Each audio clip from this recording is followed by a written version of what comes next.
hoping that regular viewers of Your Investments are committed to saving wisely and avoiding bad debt. But according to my next guest, it's not enough for you to be financially literate. The whole country needs to make better decisions with their money. Ronald Wilcox is professor of business administration at the Darden School of Business at the University of Virginia. He was formerly assistant professor at the Carnegie Mellon Graduate School of Industrial Administration and an economist for the U.S. Securities and Exchange Commission. So maybe he knows a little bit about this topic. He's written a book. It's called Whatever Happened to Thrift: Why Americans Don't Save and What to Do About It. Dr. Wilcox, welcome to Your Investments. Thanks for having me, Adam. First off, Ron, if I'm saving enough to meet my financial goals, why should I even care if my neighbor or my coworkers aren't putting enough money away? Well, first of all, you might care about your neighbors and coworkers, but even people that you don't know, it's important that they save money. It's important to keep the economy going. During a recession or a downturn, they can draw down their savings to keep consumption moving forward. But probably you're also interested in this at a very personal level as well. If a lot of people are short of savings when they retire, probably there'll be taxes imposed on individuals who save responsibly. So it's wise that you do pay attention and are concerned about the savings of the people around you. Is it just that people aren't saving, or is it also that they're running up a bunch of debt?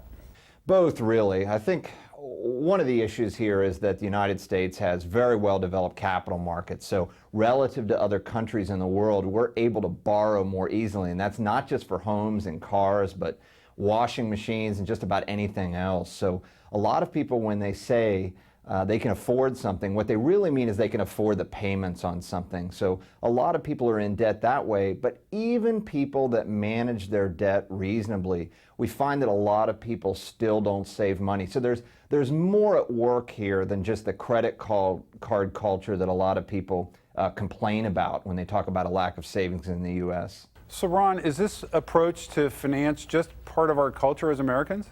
I think so. I mean, United States, we haven't been good savers for a long time. You know, we need to overcome that. And what we really need to overcome is an endemic optimism that we all have as Americans. When psychologists look at measuring optimism and pessimism in people, Americans are more optimistic than anyone else. They're more optimal about their personal lives. They're more optimistic about their futures.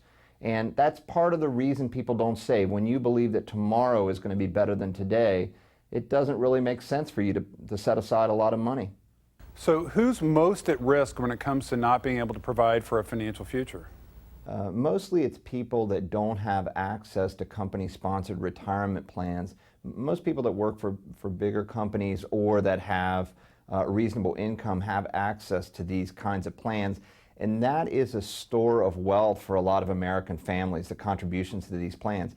People who don't have a job or people who work for small businesses that don't have these plans, they really are at significant risk. The other group of people that are at risk are people that we might call overeducated and underemployed. They may not make that much money, they have a high level of education, and because of that, they typically spend a much higher percentage or more than their income because a lot of the people around them have taste for the finer things in life and they want to keep up with those individuals. So we find that those two groups in particular probably are the highest risk groups.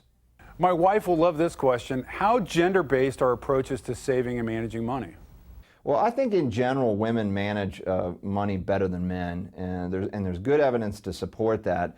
On the investment side, women will typically handle a stock portfolio better than men will. And the reason they do that is because they lack the kind of hubris or overconfidence that men have. Men are out there trying to find the next hot stock. Women are more typically will just take the money, spread it out over a number of investments, and leave it alone. And over time, that produces superior returns in a portfolio. Even some of my own research in mutual funds show that women are more likely to do the kind of the nitpicking mundane work, which is checking on fees, checking on taxes, where guys chase returns. And over time, women's strategy of just being a little more passive on returns, but a little more careful on some of the details, pays dividends for them. Dr. Ron Wilcox, thanks so much for joining us. Oh, thanks for having me, Adam. There are many reasons to respond